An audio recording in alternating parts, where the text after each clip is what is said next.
Welcome to the most listened to show on the internet. Welcome to AEG. I am your host, JB, and I have Dalton with me this week.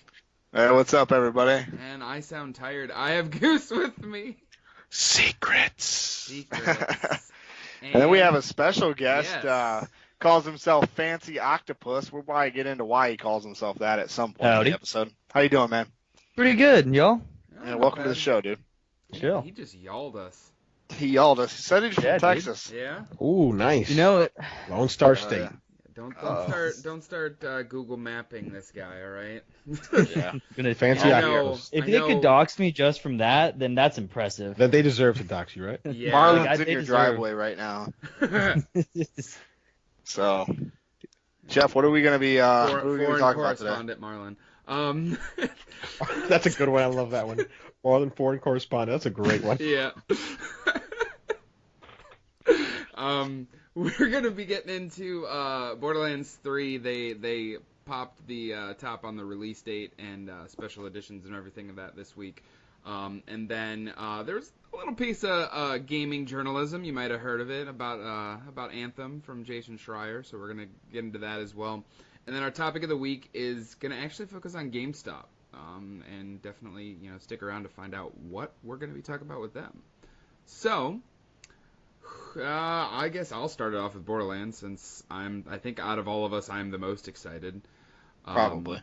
So, they announced a release date. It had been rumored, I think we talked about it on the last episode, that it had been rumored for some time this fall, but they, September 13th is the official release date for Borderlands 3, which I think is a perfect window.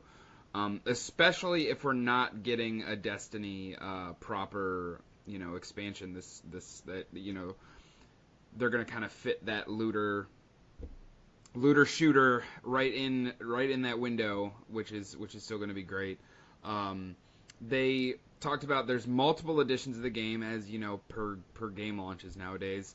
Specifically, there's standard, deluxe, super deluxe, and a collector's edition that is already sold out. It was exclusive to GameStop and 2K online. Store. And yeah, pretty much it is sold out right now. I don't think you can get it anymore. That was fast. It was mere hours. Which is not surprising, because the Borderlands Goatee edition that just came out sold out pretty damn quick, which is pretty impressive. Yeah, so. I mean, we're going to be getting into GameStop more, but I was talking to some of the physical version. Yeah, I was talking to some of the employees, and yeah, they did not send a lot of the Game of the Year editions out, but they also they turned off the collector's edition for 3 very quickly. I think kind of as a preliminary reaction due to what happened with the Kingdom Hearts 3 PS4 Pro. They don't want to run into another situation where they, oversell and underdeliver. So, yeah. And then the biggest thing that Dalton and I are both very excited about is there's a possibility of cross-platform play with Borderlands 3. Yeah. Between PC and Xbox One specifically. That's what I would imagine. That's what the rumor is. And I mean, 2K has kind of said like they're working on trying to make that happen. Which is Borderlands 3 the first Borderlands on the Xbox One? It is the first one that has been made for the Xbox One. Because I mean, all the other Borderlands games now are on that system, but but they were originally for the 360. Yeah, one, they were two, previous generation games, or last gen games. I wouldn't be too surprised if they do cross-platform, because the Xbox One already has been like a system that's been like designed from the get-go in a way by Windows to like try and make it easy to do that kind of thing. Right. Like the first games we saw to do it were like Rocket League with the Xbox One and PC, and it wouldn't be too surprised if that's something they're actually working on. I mean, and they have cross-platform with Fortnite, Minecraft, between that kind of and Minecraft. And now that was the other big thing that came out of this Borderlands news story, is that Borderlands 3 is going to be exclusive to the Epic Store on PC for 6 months. Really? And then it'll come to Steam. Yeah, people were very upset. Like they're review bombing it. Yeah, because that's what the internet does now, or at least the gaming internet community. Yeah, the gaming community's a bit Temperamental. Temperamental's a nice word to put it. Like that's a nice way. They're a bunch of assholes. Yeah, they're a bunch of bitches. That's what I was going Well, to that's an say. accurate way of putting it. Yeah. But yeah, so I have never played a Borderlands game up until this past week. I bought the Game of the Year edition on PC, the enhanced version, and I played a little bit. I played a couple hours of it. I actually really like it so far. I'm kind of annoyed at myself that I never played it before. I don't know why I didn't. They're fantastic games. I honestly, Dalton, I would skip the pre-sequel. Like, if you're gonna play the other games prior to 3 coming out, like, you don't really need to play the pre-sequel. Well, I haven't, so. I know, but 1 and 2 are where that series. I mean, 1 obviously built the foundation, and 2 expanded upon it, and that's what I'm honestly like with what they've shown for 3 so far. That's what I'm really hoping. That's where I hope they go with this series. Like, they don't need to reinvent the wheel. I'm pretty psyched about the fact that they've hinted that they're gonna have multiple worlds and like modular weapon parts, so that you could like trade in and out weapon parts mid combat as a way. I actually didn't hear about the weapon parts thing. I did hear about like the whole like the initial trailer. They showed multiple locations, not just like desert and snow, which is mostly what Pandora is. Yeah, that's all it's really been. So it'd be kind of cool to see like maybe like more jungle-ish vibe, or maybe even just like a normal looking planet. Yeah, one of the things that I did see over at Eurogamer is that they said one of the reporters mentioned that there's going to be individual loot streams. So unlike the first 2 games, you won't have to fight with your co-op partners over loot, which is super happy good about. thing. Yeah, that is awesome. Because I was playing pre-sequel with one of my friends, and I had forgotten that it's a fight over loot thing, and like she went into the area first and looted everything, and then I was like, oh, I need some ammo or some money or whatever. I'm like, oh yeah, that's right. Like, you took it all.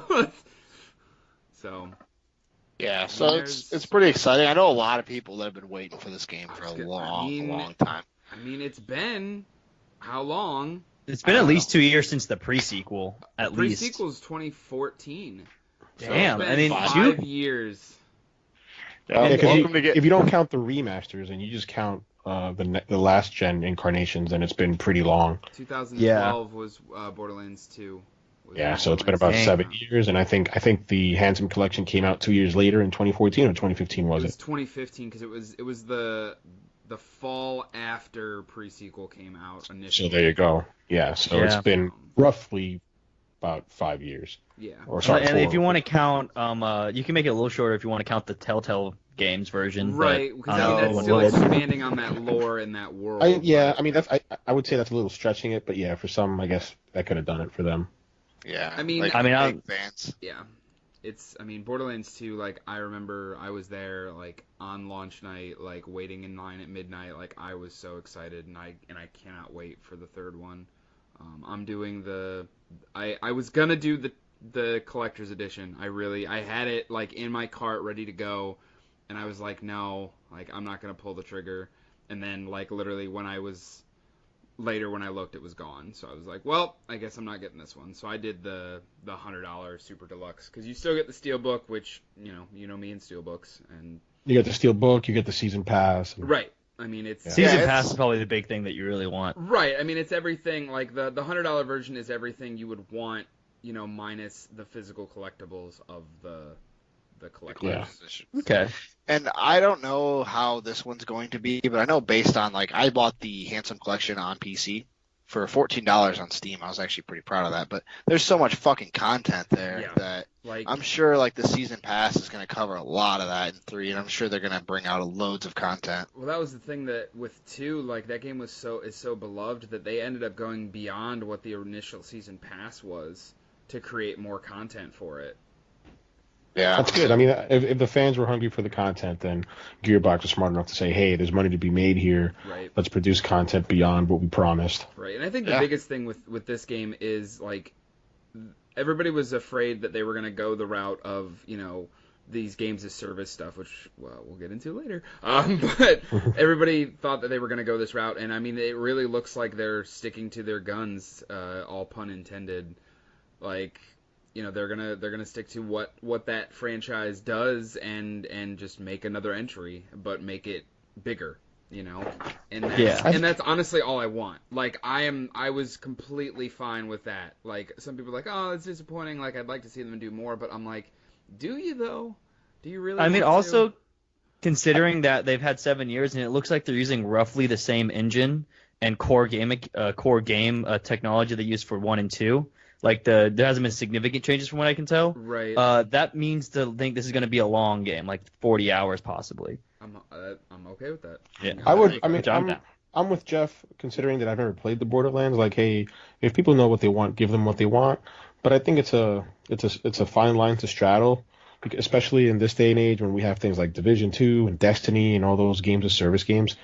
Like, you want to give the fans what they want, and you want them to make sure they feel comfortable playing what they've played before, but you also want to iterate on top of that. But I agree with Jeff. Like, I don't want this to be something where I have to log in every day to do bounties and things like that. I agree entirely with Jeff when it comes to that. Don't make it a game as service type deal. Just stick to what brought you to the dance. Right. Yeah, exactly. Just like you said, make it bigger, blow it up, make it. Yeah. I mean, with these multiple worlds that they're showing in the trailers and like the all these new little features, like how many guns and if they have that interchangeable parts of guns, like that's the kind of stuff that you want to see from the next game in a series like this. So. And a cool little piece of trivia, and actually I saw the original trailer back from, I think it was 2009 or 2008, because the first game came out in 2009, but there was the original trailer through Game Trailers. The art style that the game is actually known for was introduced late in development. It was really late. Yeah, so they decided to go cel-shaded late in development, and it's funny that Octopus mentions the engine, because they did that with Unreal Engine 3, and really? it was exactly. I'm glad that you had that response, like, wow, I can't believe it's Unreal, because usually Unreal games don't look like that, but that shows the capability of Unreal in terms of scalability and doing different type of games and art styles. And I remember a few years ago they also showed off under Unreal Engine 4 when they moved to development of Borderlands 3, they showed off like a test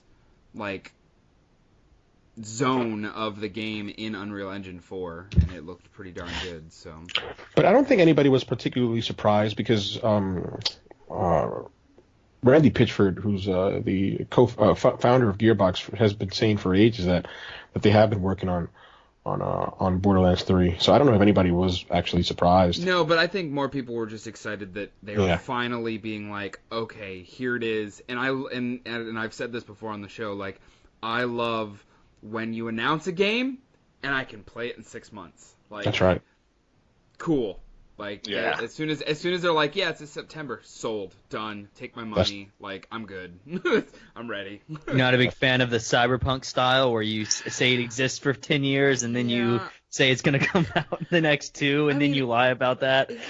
It depends, like, but generally I like a very short lead time. Like, Dalton's a big fan of the Final Fantasy style. He loves those.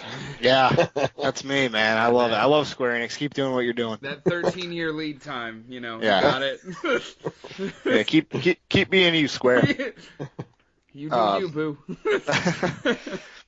But yeah, anything else on the Borderlands topic? That's all I really had for it. I'm excited. I can't wait to I think it's a good opportunity. Dalton. That's what I was going to segue into. It's a good opportunity. We are actually giving away a copy of Borderlands 3. Yeah, your fun. choice too. We're doing a giveaway. You got to subscribe to our YouTube channel, AEG. You know us. Follow us on Twitter. Yep, follow us on Twitter, and then reply to us, comment at us, tweet at us, doesn't matter, with the hashtag AEG Borderlands, and then you're entered. So follow them in person. Really, that's what they're asking for. Like, I'm assuming you guys, whenever you go down the subway, you want to make sure that there's someone like constantly behind you saying, I would like Borderlands 3 now, and they just keep saying, and they'll keep retweeting everything you say as they follow you around working. Yeah, I can't relate to the subway thing, but maybe Gus can. Maybe Gus can get her ass on the subway. But we're actually giving away a super deluxe. Both, either or. Oh, see. I sell sandwiches on the subway when I go there, so. Homemade. But, yeah, real quick, we're giving away a copy of the Super Deluxe Edition too, the $100 edition. Comes with the season pass that we just talked about in the steelbook case and all that. Everything. So you get all that when we do our giveaway. So we've already got a few people entered actually, which is pretty impressive. So yeah, look out for that. International participants are welcome too. Yeah, international too, UK, wherever you are. But yeah, so enter the contest and hopefully you win. Not How do you enter? UK. Just follow or subscribe to our YouTube channel, AEG, and then there's actually a post for the Borderlands giveaway. Just reply to that with the hashtag AEG Borderlands, or just tweet at us with it, and we'll know. So Yeah, it doesn't. We got you. As long as you follow us on Twitter and subscribe to us on YouTube and reach out through one of those two platforms with the AEG Borderlands hashtag, you'll be automatically entered. You got Yes, it. sir. Yep, and like I said, $100 edition. Sweet. So Xbox or PlayStation. Yeah, And you have to choice. follow us on both. You have to follow us on both platforms in order to be part of the giveaway. Yes, absolutely. So we're doing all kinds of stuff like that here coming up. So Yep. this is the big one right here. This is a pretty big deal. So It's big. it's huge. Huge.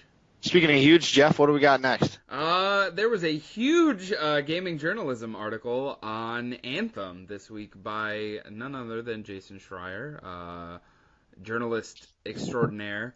Press sneak fuck. Yeah, From Kotaku. as he's now known on the internet. Goose, I mean, there's so much to kind of dig into here. Do you want to? Yeah, I guess I'll touch on it. Yeah, I would say again. we don't have to go as deep as you guys did on Yeah, for your sure, yeah. own Anthem podcast, Freelancer Radio, but go for it. So basically, Schreier wrote up this huge expose on the troubles that BioWare had as a team.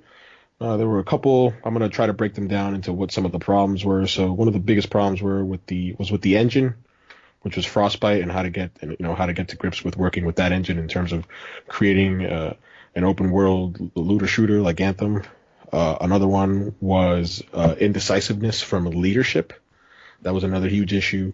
And then the third one, which was most surprising to me, was the fact that we as outsiders and fans used to look at BioWare, and we used to tier them. We used to say BioWare Edmonton is the A team, BioWare Austin is the B team, and they're no longer around. The now defunct BioWare Montreal is the C team, and they actually used to believe that themselves. There was a little bit of infighting between the teams, and not a lot of cohesion, and just barely any teamwork. So that's basically why Anthem turned out the way it did. One of the key findings from the report, which many probably wouldn't believe going in, was the fact that EA actually didn't meddle as much as we would have thought of. We all like to paint EA as this big, huge, money-hungry overlord publisher, but they really weren't like that at all. They were very, very hands-off. This was more a BioWare problem than an EA problem in this specific case, Absolutely. which a lot of people were surprised about. I agree. That was honestly one of my bigger takeaways from the entire article. Yeah, I was surprised. I'm not gonna lie. I expected to hear, this is why it was because EA, what I mean, they had a deadline, they had an agenda or whatever you want to call it, and that was not the case. I was surprised.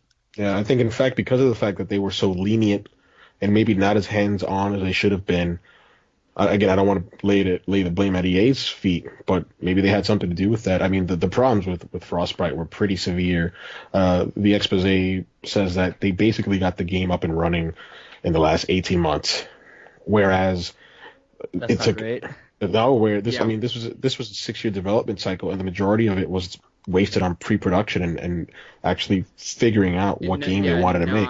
Not being cohesive on their ideas and constantly switching and constantly going back to the drawing board and all this stuff.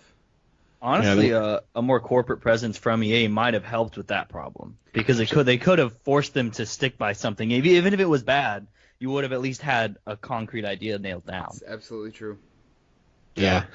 So, like, something that we normally would criticize an EA or an Activision for, we were actually needing more of it in this particular case, I would say. Maybe. I mean, it doesn't mean the game would have been better, for sure, but...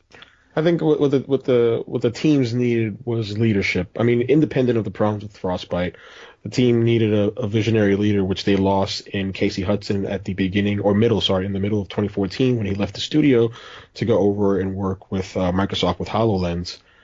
And then he came back afterwards. But I think by then, that ship had sailed. There was a lot to fix. There's talks in the in the article about lots of crunch and a lot of churn with developers. Key members had left, which left holes in terms of who was making decisions or who wasn't making decisions. At the end, they brought in Mark Dara, who is the lead director over on the Dragon Age team. Right. And he basically was the one that righted the ship and said, hey, I just want you guys to focus on one thing. We need to ship the game. And in fact, Schreier points out in his article that during the end credits, they give him top billing over John Warner, who's the actual creative director. Yeah. That's crazy. I must have missed that in the article. Yeah, I missed that too. But it's pretty intense. I know they went through some name changes, some overall story changes. Actually, a lot of story changes from what I heard. Yeah, it was basically even a name change. The game was not supposed to be called Anthem. Yeah, I didn't even know that until I read that article. Really? Yeah. It was with a name like Beyond. Anthem.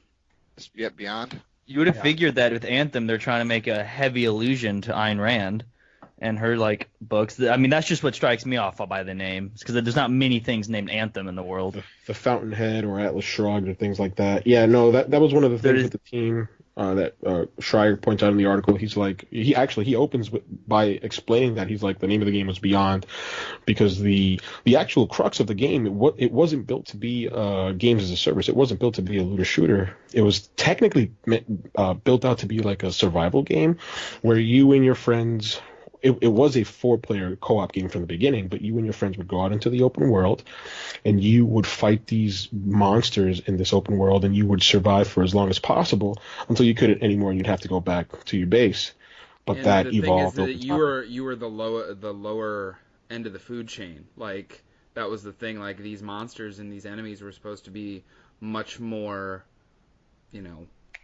overpowering than you. That's what. Yeah, so you're not supposed to have the thing like in a lot of games where you feel like you're OP as hell and you can just go around and kill whatever. And specifically in Anthem, which is funny because at the end of the day, if you're playing with a group of 4, even on normal or even hard, that game's not that difficult. Like, you can if you're playing with a group of 4, you can kind of burn through that entire game very easily. Once you get to Grandmaster, though, it picks up significantly. Well, yeah, I mean they kind of have to at that point with a name like Grandmaster.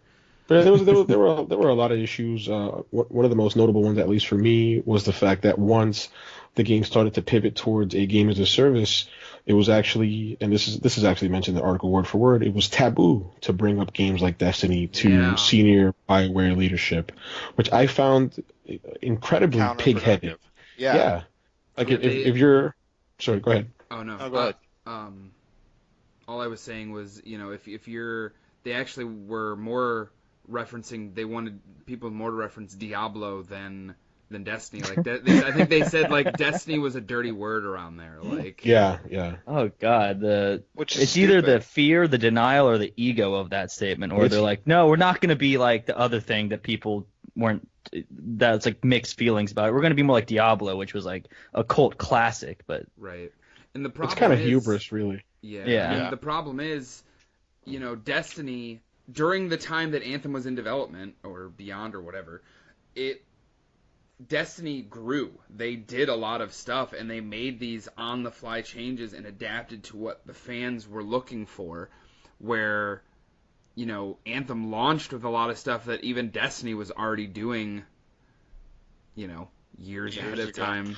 That's one of the things that struck me, because I'm no developer. I always say that. Right. But I'm like, if I'm on a team and I see that there's some crossover or some similarities or correlations between another title, I'm going to look at that title, especially if they're the table setter.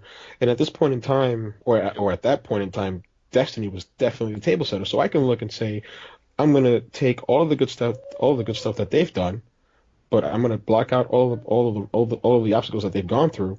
That's what I would have done, but they didn't do that. That's what they should have done. I'm actually a software developer. I'm not a games developer. But, like, just with regular products as well, that's exactly what you do. You look at, like, other things that are competitive and you say what's good about them, and then you emulate that. And if you have something that they don't have, you make that more pronounced.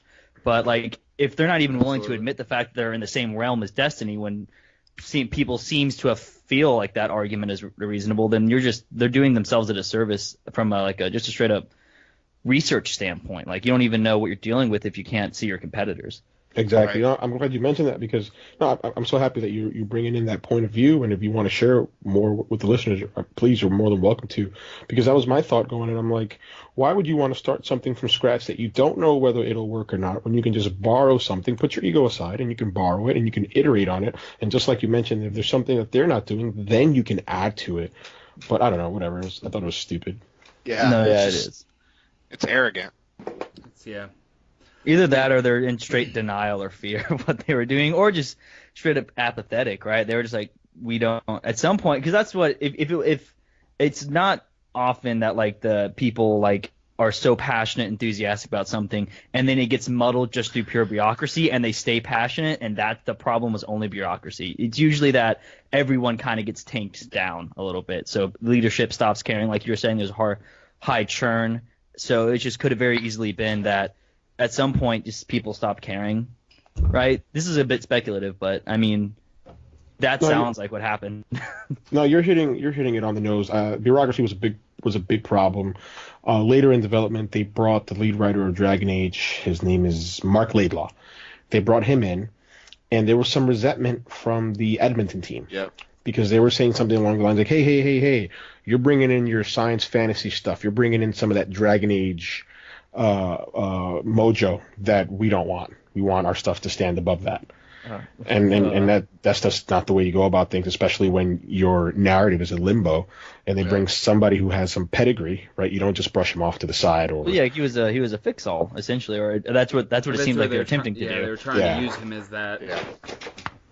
Yeah, it was a mess all they're around. Just fighting each other at that point. They're just fighting with each other, and that's where Goose, his mention of like the resentment of the studios. Like one studio is getting mad at another studio because of no, and at the end of the day, one of the things that really stood out to me with the article is no choices were actually being made. Yeah, nothing.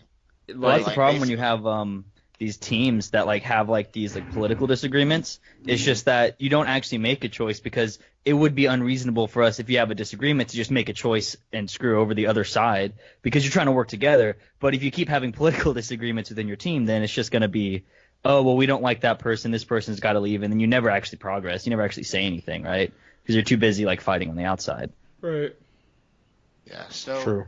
Obviously a lot of issues with Anthem, and that article kind of brought even more of them to light that even like even we didn't know, you know what I mean? The comic folks beyond didn't just know the game not being, up where to we par thought it as should what be. gamers what gamers wanted out of it.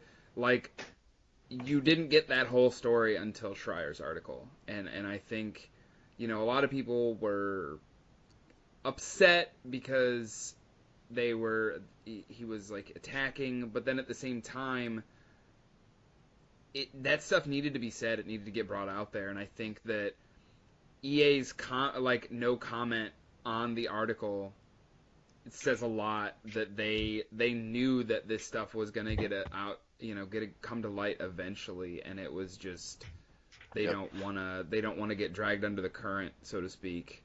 Yeah. I mean, I personally have not played Anthem in probably about a month and a half. I'd say early March was the last time I played it. So. I actually, last weekend, finished it. I played through the main storyline, and finished it. And, man, I haven't finished it. I'm like level 14. It ends on such a a wimp. Yeah, a whimper. A whimper is a great way. That's unfortunate. Well, yeah, like... Because that's what they were tooting when they released the game, man. They were like, well, it's going to have a good story. Like, I even saw some shit saying, like, oh, well, Destiny didn't deliver on the story, but we're going to, basically, that kind of thing. Not right. word for word, but that was one of the things that they were bragging about for the launch. One of the cool things, it was sort of like a slight against BioWare, but it was deserved. There was a guy on Twitter who posted the E3 reveal of the game during Xbox's press conference in 2017. The gameplay reveal trailer, and he said something along the lines of, I think he showed the trailer, and then he put in captions, the fans, this is the game? Wow, this is the game. No, it was something along those like, wow, this is the game? And then BioWare says, oh, wow, that's the game? Why are you robot voicing right now? You sound like... Oh, maybe it's my mic, dude. Dude. You sound like you're trying to imitate Shaft. Yeah. It's probably my mic. Am I still talking like that? Yes. Yeah, give me a minute. You sound like one of those Sorry, people that are listeners. on one of those anonymous videos for like the police. Yeah, like you're trying to intimidate us. You're trying to hide your identity. Like, How about now? That's You will not find the explosive device we hid. It was my mic. It was my. Oh my That'll make- god, that was it that'll be literally, funny. You sounded like, I can't remember what what No, I know what it gas sounds 'cause is. I've heard it when I edited myself in Audacity a couple of weeks back. It's horrible. Yeah, it's like, you know how like when you suck in helium it makes your voice really high? There's something else you can do that to that makes your voice really low, and that's what it sounded like. I'm here like describing this stuff, and I'm like, what are they laughing at? I know, I was looking at I Dalton. still gotta say, that's I a was pretty like- funny quote they used. Some guy was like, "Wow, that's it," and then Bayer was like, "Okay, we got this." Wow, that's awesome. That's it. It's just like the little text at the bottom changes so much. That's our game now. Okay. There's actually a really good Comedy Bang Bang sketch where the entire thing is just that. It's like a really weird movie, but like they'll say things like, Scott Aukerman has an unusual charm, but it's like a scene in the movie. He's like, look at this unique charm that I have, as a way to like just try and like spin any possible review of it. so is that all we have on Anthem then? I was gonna say, I think overall, I think the article was well done, well written. Well, you expect that from Jason Schreier, right? Yeah. I mean, at this point, I think You're saying anyone can. people were getting mad at him for writing an article? I mean, people were just mad because, I mean, I would say So like, I'll butt in here and yeah, say go ahead. there was a terse and curt response from BioWare proper, something along the lines of, "Oh, we don't believe in articles that are going to tear down our developers." And not to defend BioWare here, but from their point of view, I sort of get it. Like, you know, you're a big celebrated developer in the industry. You don't want your dirty laundry aired. That's what Schreier did. But he's a reporter. That's what he does. That's his job. Yeah, I mean, they're just trying to delegitimize the media so they can't get negative shit said about them, so that none of this stuff. Exactly, which is where they were wrong, in my opinion. They should have just leaned in and said, hey, we're trying to work better on it. And actually, Casey Hudson came out and tweeted it, but it wasn't an official channel in terms of, it wasn't through their blog, like their first response, which was just pushing back.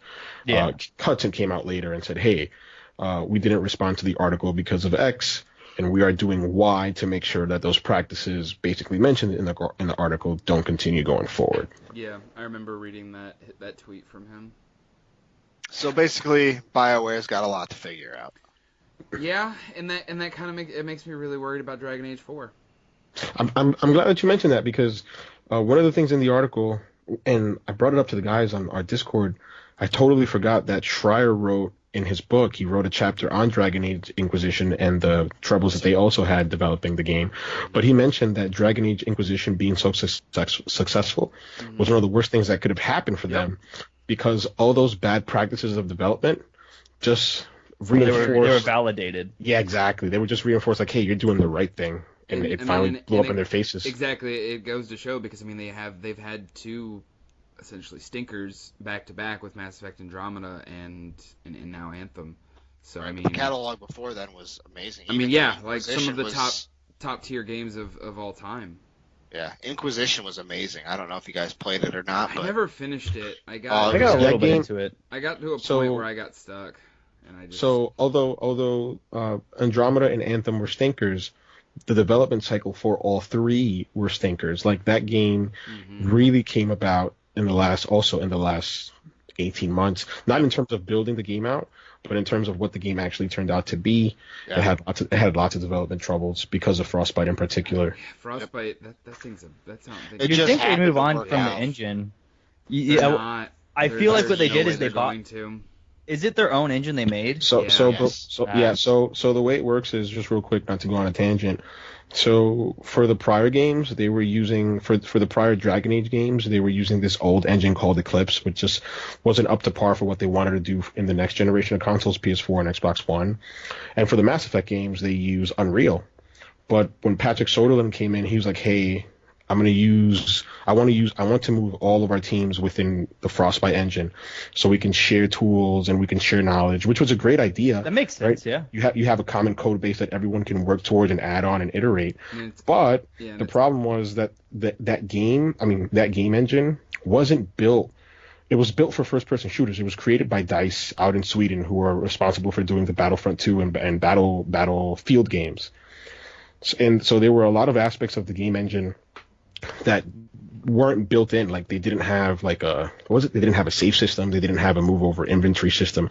So they had to build that from scratch. Yeah, pain. That was one of the things that was one of the things in the article they were talking about. Like they want to be like, oh, we really want X for our game, but the Frostbite engine doesn't know how to do it. So not only do we have to build it in Frostbite, we don't know what it's going to do when we actually implement it. So every time that they wanted to, move forward, Frostbite was dragging. What was it? Full of razor blades, I think was the quote or something like that. It's weird that they chose to use a DICE engine because DICE mainly does first-person shooters. Exactly. And I'm assuming that's what Frostbite you were saying is first-person shooter one. Yep. But BioWare has very few, if any. If I remember, like most of the Mass Andromeda are third-person. I don't think they've ever made a first-person game. Now that I think and I guess making a third-person shooter out of a first-person engine is probably not too complicated. It's mainly just adding a cover system and then drawing the camera back a bit, probably.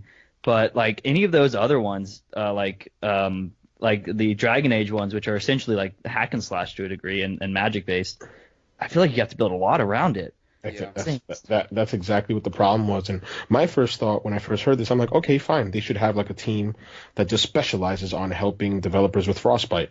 Like Sony did that with their PS3 and their cell architecture. They had a team called the Advanced Technology Group that all they focused on was building tools to help developers code easily and program easy for the PS3. And to their credit, EA did have that, but because the engine was a pain to work with, not just for BioWare, but for many of EA's developers, they were basically pressed for resources. Yeah, I feel like EA could have handled it better to where that they could have had a Frostbite division straight up that could have been expanding the functionality of Frostbite to because DICE is owned by EA, right? Yeah. It is, yeah. Yeah, so they could have completely been like, okay, Frostbite is now its own separate company, and they could have even done different business models like Epic and like licensed it out better. Like I feel like if they were to like fully flesh it out, I don't see why they wouldn't create a Frostbite. Maybe they have one, it's just not been efficient or something, because this seems like something that BioWare shouldn't be making these tools. It should be something from EA. Yeah, definitely. I wholeheartedly agree.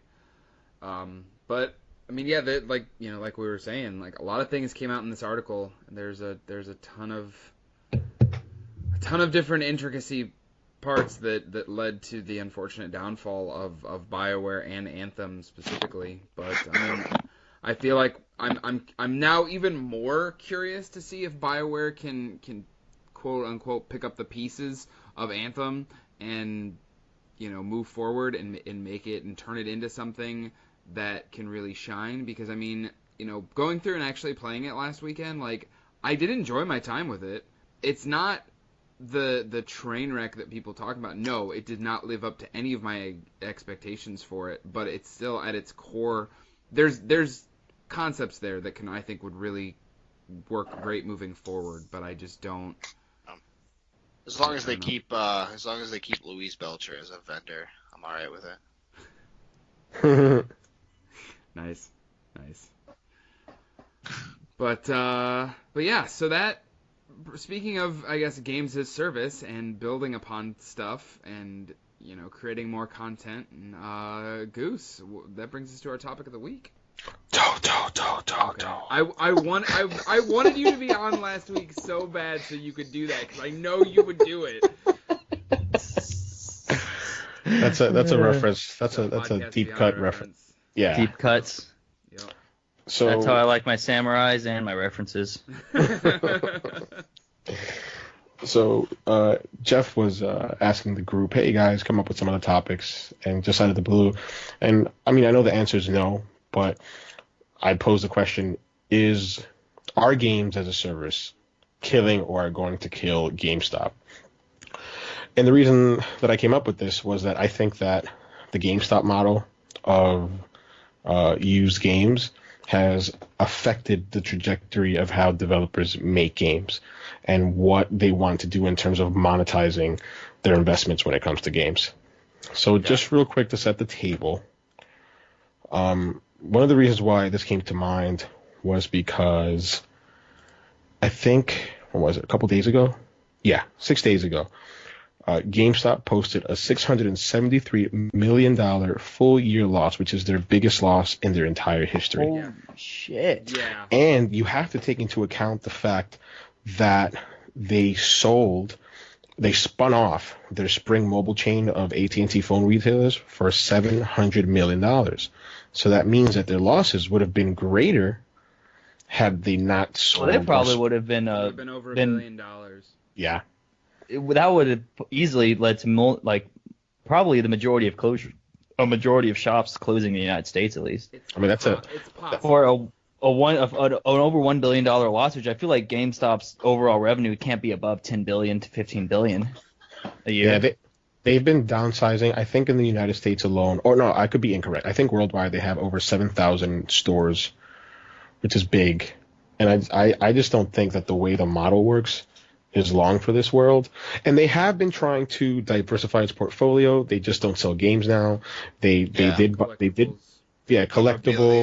memorabilia. I was reading some article that came out, I think either like a week ago, and it was talking about how they've been upgrading their model to where you can buy games in store, but they give you references that you can get via email to download them and unlock them for your Origins or your Epic Store or for your Steam accounts. So they've been trying to find a way to I guess sell Steam references on their own marketplace, which I feel like can't be super profitable. Right. But they've gotten to the point. Sorry, but they've gotten to the point where they're like, this is inevitable. So whatever cut we can get, we're gonna get. Another thing that they did back in 2016, which I thought was pretty promising, was that they have this publishing label called Game Trust. And I think Insomniac Games worked with them to bring out this little title called Song of the Deep. Ready at Dawn, famous for the Jak and Daxter games on PSP and the God of War games on PSP, and for the horrible The Order 1886, also put out a game with them. So they have been trying to diversify what they sell and what their services are in order to stay alive. But the premise of my topic was the following. It was back in 2010, I don't know if you guys remember, but EA, Sony, and I think Activision and THQ put out things. Do you guys remember the Online Pass? Oh, yeah. Yep. I think so, yeah. It was that thing where if you bought a game brand new, it gave you a code and that allowed you to play online. But if you resold it, right, you needed to pay the publisher through PSN or Xbox Live or on PC. You needed to pay them $10 or $15 in order to play. So I think that was the catalyst for things as season passes. It was. And for things as game as services, where the developers are like, hey, we can't let the players sell their games because all they do is they play it, they sell it, and then we lose out on that secondhand sale. We're not making any money off of that. So we need to start creating games that keeps their attention, and we need to churn out content to keep them paying. Yeah. It's kind of how DLC even started to an extent. Yeah. Well, I think there's also a technical way of looking at it too, in that game development cycles have increased significantly. So it used to be that if you made a game, you can accept that if it was successful, you can make a sequel within 3 to 4 years, and that would be relatively quick. But now we were just talking about Borderlands 3. That was 2012 was when Borderlands 2 came out. 7 years if you want to be technical. 7 years. Fallout 4 was roughly 6 to 7 years in the making. And so with these games as services, in a way, you can reduce the amount of – you get more bang for your buck from an engineering standpoint, because you can create a game and then have a dedicated team of people who are experts in that game because they created it, update it, maintain it, ensure that it stays well to do, and you can still pump some money because regardless, you're going to have to support the game and maintain it.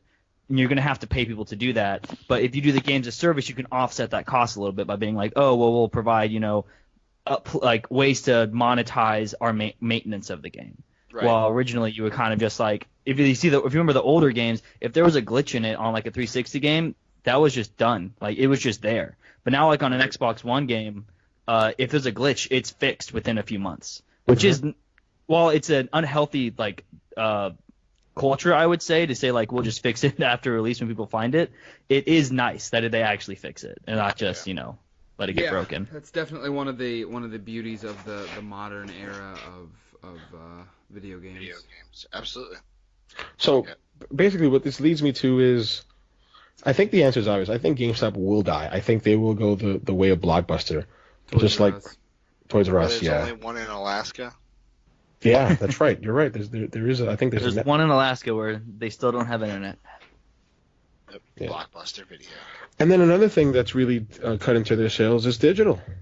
Yeah. I mean, I'm part of Team Physical. Say, look at me. I buy majority of my stuff digital now.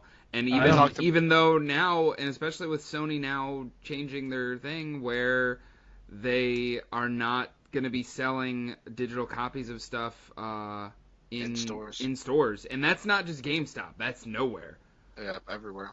So, well, it makes a lot of sense, right? Like, I don't buy physical because physical's more expensive, and you have to have the disc to play. Well, if I buy it off the Xbox store or off Steam, I just download it from any device I logged into. It's usually half price. Like, I can get like a digital game for like $30 to $40 compared to $60, and it's cheaper for the developer because they don't have to pay for physical manufacturing. They just send me a copy. I would push back on that and say, well, I would ask you first. Do you play on console? Not too much. That makes sense. I mainly play PC. So when you're on PC, sorry, go ahead, Dalton. You're the PC guy here. No, I was just saying. Ever since I did, like, you know me, I prefer my physical copies. I'm with you on that. I buy a lot of Steelbook editions and all that shit. But since I got my PC 2 months ago, man, I've been buying all digital. I haven't bought a physical game since Kingdom Hearts? Since I bought. Well, no, Anthem. I bought Anthem physical. But that was the last game I bought physical, and. I mean, I get almost 2 months ago. Yeah. No, but I get the idea. Sorry if this is cutting you off. No, go ahead. I get the idea of having a physical game. I really like that. In fact, I collect old NES games just purely because I like the physicalness of like putting a cartridge into something and playing it. But like, I mean, the convenience of digital. Yeah, but like maybe it's a mixture of the fact that collecting CDs isn't that cool of an aspect to me, but also the cheapness of digital, man. Like. It is like I have saved so much money by going purely digital. More so on PC than console, though. Console, it's not as big of a deal. Yeah, like the Xbox store or the PlayStation Network store is not too much discounted from a used GameStop. That's exactly what I wanted to bring up. The fact that on PC you're going to get these discounts, but not so much on console, which is why I've stuck to physical. Besides the fact, independent of the fact that I love my steel books, I like looking at my library. As I look at it right now, it brings me joy. But like, and also not including the Best Buy GCU. But if everything that's moving forward once my GCU is done in August. So moving forward for me, like once August is over with, I'm gonna probably buy mostly digital, even more on Xbox or PlayStation, because it's not gonna matter. I'm gonna spend the same amount of money no matter where I get the game.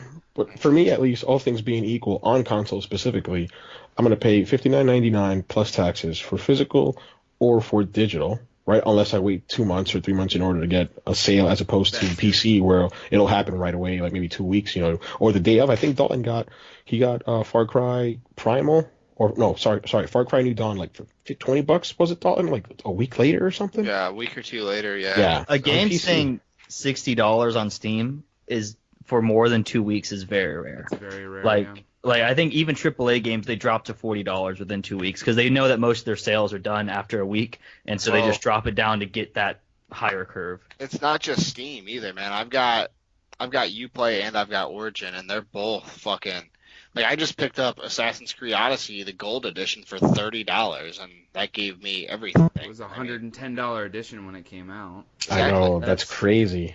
And that was only 6 months ago. And I think that the consoles maybe have like a shittier deal when it comes to digital because they're like monopolized marketplaces that have like a reason to just like whatever. Like Steam, even when it was a monopoly, they were also like Valve's a really weird company. They're not as like hungry as other companies. Yeah. They're very like, we don't really care. We're just going to take our 30% or whatever. But then like, when you deal with like companies like Microsoft and Sony, which hate on them, but they're very dickish. Sony for sure. But yeah, they're pretty dickish on this marketplace stuff. Yeah, absolutely. And like you don't get the digital sales. I mean, you do get like the PlayStation Spotlight sales and or like Xbox Gold. They'll do occasional flash sales too on PlayStation. Yep. And you get the free games every month or whatever, which is cool. But yeah, it's definitely like, dude, the sales on PC justify me spending $2,300 on a PC. Like, I've saved so much money on games already, and my backlog is fucking huge now, and I've only had this PC for 2 months. I'm in the same problem where I got a knife in CS:GO once, and I sold it for $300, and I went on a spree, and now I have games I still need to fucking play 2 years later. Yeah, exactly. I have that anyway, and I play mainly on consoles, but that's neither here nor there. Right. That's because Jeff used to buy every single game that came out. Didn't matter what it was. If it was coming out, he was buying it. To be fair, in all fairness, I have been really good this year so far. I think I've been a little better. You have been better, but I did not get Resident Evil better. 2. Right. Didn't get Sekiro. Didn't get Devil May Cry. I didn't buy those. My buddy that I game that's right. did. Yeah, so, that's right. Yeah. I mean, I've only actually bought like one game a month so far this year. That's good. I'm actually the one probably buying the most games out of all you guys right now. Yeah, but you're buying a lot and of you're still saving. Lot of stuff for dirt cheap. So I mean, also the indie game scene on PC makes it cheap as hell to play a lot of crazy stuff. Exactly. Yeah. I'm not a big indie guy, but I completely understand where you're coming from there. Games like Rape Day. Just to bring it back a little bit, what do you think? Like, what are some business models that you think that GameStop can adopt, or what can they do to survive? I think they gotta continue with the accessories and shit. The pop figures and they got to become like a kind of like a more of like a hobby store. They have to become Think Geek. They have to devolve into mostly Think Geek. Right now, it's a GameStop with a half a Think Geek in there. They need to be a whole Think Geek with some video games kind of in there. It's kind of funny because in their report, they've decided to constrict. So they're gonna move away from what they actually did a couple years ago, which was things like you said, Think Geek and collectibles and pop, those Funko figures or whatever. Now they're just going to focus on the games. Well, that's. I don't see how that's going to work for them. Because of all the things we just mentioned with digital sales and it's getting worse too. Like it's not a thing that's going to go away. Yeah, this is going to get exactly. There's not going to be. Go ahead. Oh, there's just not going to be some. There's not going to be some physical revitalization. I mean, It's more profitable for the manufacturers to not, or for the developers to not have to print physical discs. There's just a lot of reasons why people on both sides, because GameStop acts as a middleman. There's the people on both sides can skip, and it's cheaper for both of them, and the developers make the same profits, and the consumer gets a cheaper price. So I think with you the guys, exception of GameShare, there's nothing. Nothing. I mean, there's guaranteed sales with that exception. So, but they do have one big ace in the hole, and that's the fact that they stock consoles. Yeah. Right? That is good. I think that's like a thing. You kind of jumped on my thing that I was gonna say. Like, sorry. No, you're good. Them moving away from yes, they're gonna be selling consoles, but they might be selling the Xbox One all digital edition, which for them, again, it's cutting out the middleman. I mean, that's the whole point of that console, is to get it into your home and you not have to leave your home to play games and to do stuff. Or watch movies or do anything. It seems to be the marketing at this point. And let's be honest, what are the profit margins on these consoles, especially with these companies forcing or pushing for lower and lower prices on them? Not big. The majority of their wide margins are on things like controllers and accessories. Coming from a former in the know person, the margins on console sales are minuscule. They're bigger than games, because the game margin on games for a company like GameStop is super small as well. They make their money off the used games, not the new games. Exactly. That's why they do that bullshit. Well, the margin on they do it, yeah. Well, they have to. I feel we like don't have a new one in stock, but here's a used one for $40 more.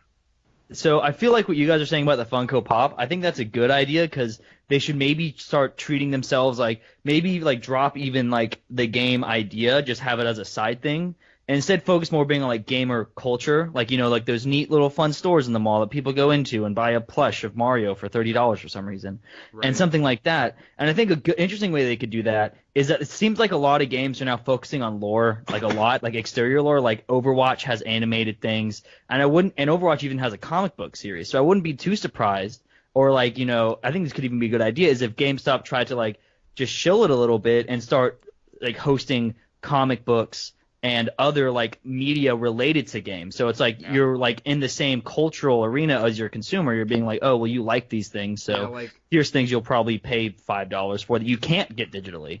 Right, and like the collectibles aspect of GameStop with the purchase of ThinkGeek. I mean, it's already expanded beyond games and game culture as opposed to quote unquote nerd culture with superheroes and all the Marvel movies and all this stuff. Like they expand a lot more into that kind of stuff with those stuff. They'll sell like backpacks and mugs and Nerf guns and pop figures and Pokemon plushies and like all this kind of stuff that's not just one specific, these are video game stuff. It's everything. So I think doubling down on that might keep them afloat for a while, but I do think Goose kind of said it when we started this conversation. I think ultimately it's gonna unfortunately lead to their demise. I don't think there's a really solid way where they're going to be able to say this is a safe thing we can do, and they can bounce back. Exactly, right? Because like the pressure of like their original business model is dying. It's the same way that Hollywood Video and like Blockbuster are dying. There's no way to save them while keeping their original business model because they had become obsolete. And so I think for GameStop, they need to start thinking of ways to change their model to where it's not about just games. Like that's why I think the physical stuff like comic books or plushes or whatever, you can't really like you can get a digital comic book, but I feel like most comic book fans, me being one, like a physical copy of the book.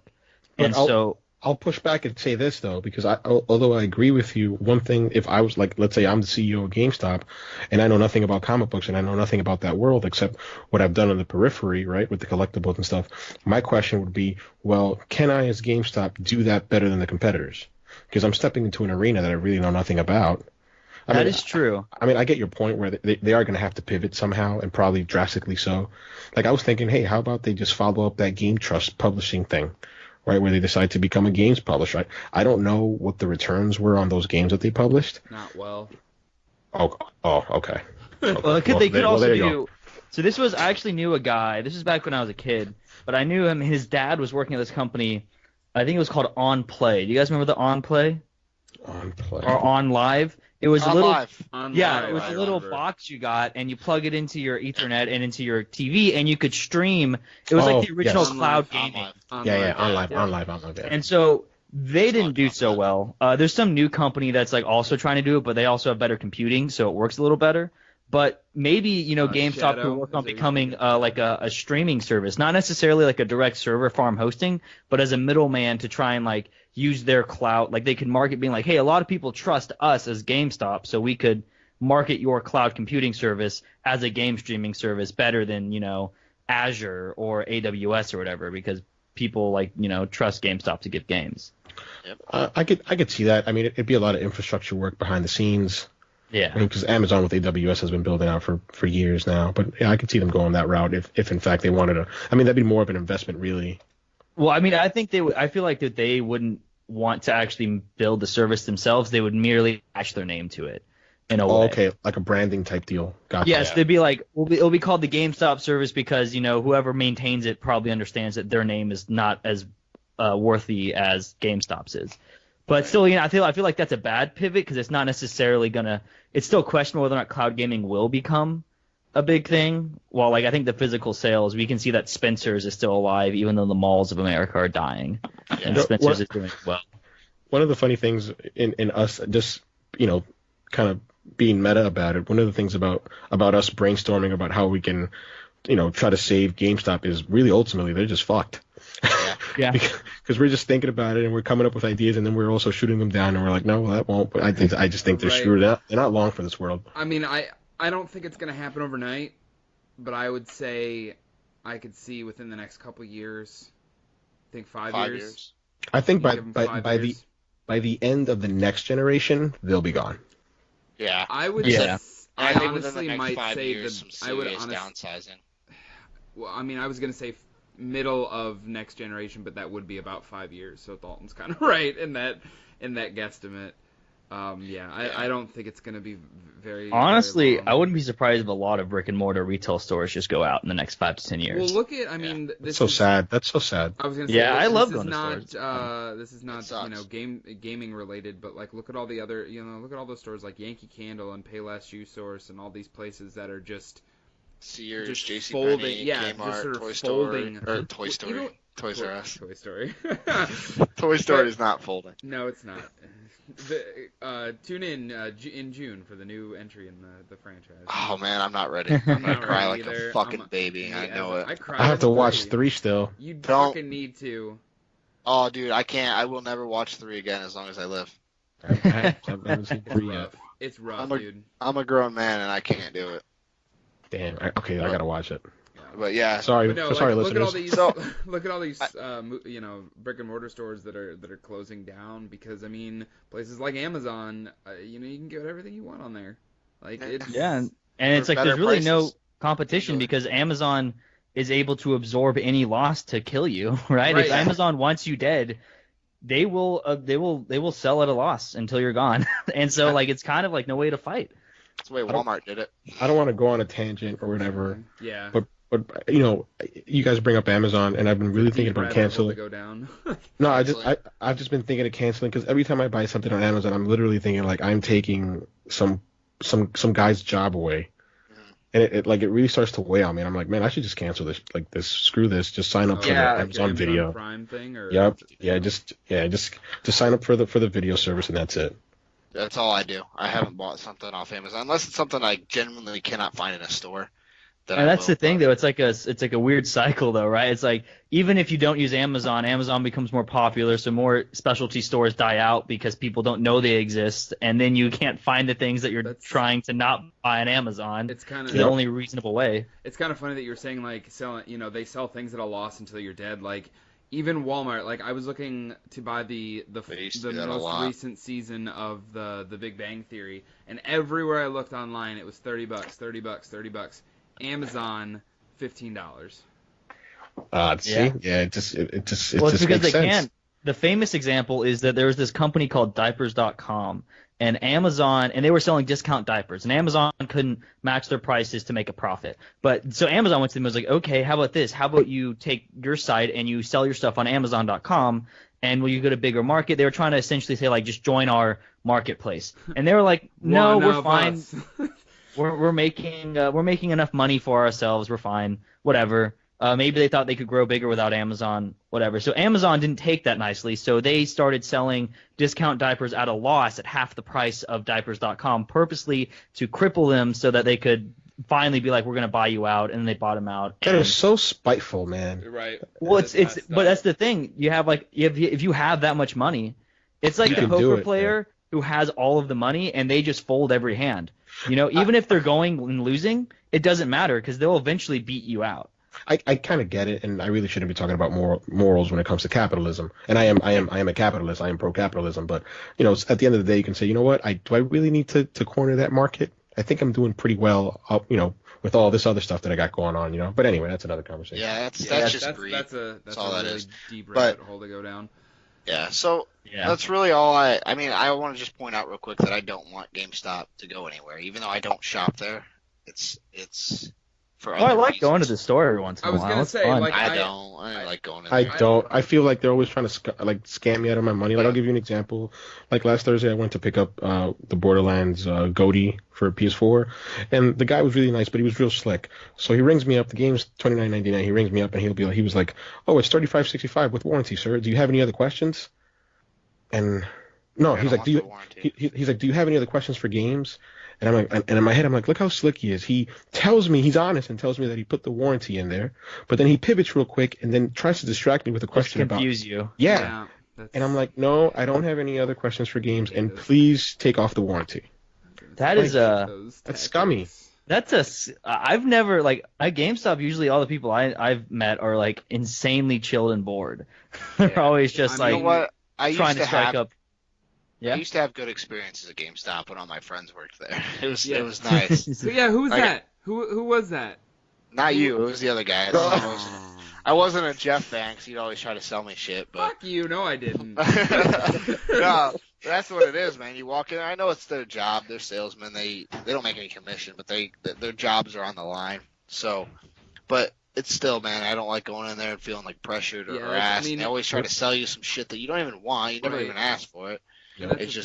That's the only kind of like, I guess, nice side of now being on this side of it, because I worked there for so long. Like, I know like what you're gonna say when I walk in there, and they know that I know what they're gonna say, so they literally don't even bother. Like, it's kind of in lockstep. Like I called 2 GameStops because, as you guys mentioned at the beginning, Borderlands, they had, they didn't publish. Yeah, they sold out. So I called 2 locations. Per store. Yeah, and they were in lockstep. They were like, hey, hey, thanks for calling GameStop. We're taking pre-orders for Mortal Kombat 11. How can we help you? Mm-hmm. And then I called the other location that they said something along those same lines. I'm like, okay, I get it. No, I don't want to pre-order Mortal Kombat. Damn it. But that's really all I have on it, man. I don't want to see them go anywhere, so I don't either. But they're going to. I was gonna say it's unfortunate, but it's inevitable. The inevitable. Yep. But that brings us to the end of the show. We're gonna let our guest here, Fancy Octopus. Mr. Fancy Octopus. Real quick, what is with Fancy Octopus? That's a question. Or did you come up with that, or? Yeah, I came up with it a while back because my D&D character was like a fucked up octopus who would like make people go insane. That's and stuff. D&D character? That's fucking awesome. Yeah. Nerd. I know, right? And then but now what I am doing is I have a podcast, and it's called the Buried Gems podcast, and it's a comedic like literature review where me and my co-host Proper Gent, we go through all of the fan fiction and original fiction of the internet to try and find like the next Harry Potter. So we're like diving deep to try and find some like original stories, and it's quite a fun time. But yeah, if you ever want to check it out, it's on. Awesome. Can you plug it again? What's the name of it? Buried Gems. I'm looking this up right now. Like, that sounds awesome. It's on Spotify, iTunes, and anywhere you probably get your podcasts or anything like that. So Google Play and all that. It should be there, and YouTube, all that stuff. So Buried Gems. Yeah, like they're buried in the yard. Yeah. Found it.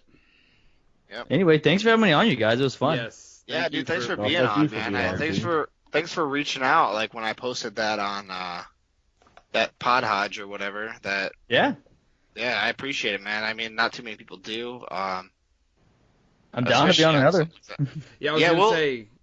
Yeah, you're more than welcome. Yeah. Man, this looks really good, dude. We got Gay Tales 1 and 2. I'm gonna be listening to these episodes right away. Oh, Gay Tales 3 just dropped, and 4 is dropping next week. Oh, I'm checking it out. Yeah, I'm gonna have to look into that. That looks really cool. Yeah, so check out Buried Gems podcast on all the major podcast services, just like us. So yeah, definitely check out this podcast. Yeah, I mean you heard the way he talks. I mean, it sounds like I haven't had a chance to listen to your podcast yet, but I'm back to work, so I don't have a whole lot of time. But yeah, I'm definitely gonna try to give it a listen for sure. And honestly, man, I'll say it right here, like, you know your shit when it comes to gaming for sure. Yeah. Like thanks. You did were able to speak very well on all the subjects. It's awesome. Yeah. It's great. We really don't mean to come across as condescending either. No, I was gonna say, I'm not no, I trying get to you. sound like Wow. condescending. We're surprised you're not a fucking idiot. We were expecting. No. Well, we thought you were just gonna sit quietly in the corner the whole time. God. No, man, for real. Thank you. You did awesome, man, and we enjoyed having you for sure. I think I speak for Fun these to be guys on. as well. Yes. So yeah, definitely check out his Buried Gems podcast, and look out for a giveaway. That's all we have for you this week here on the AEG Show, and until next week, we'll see ya.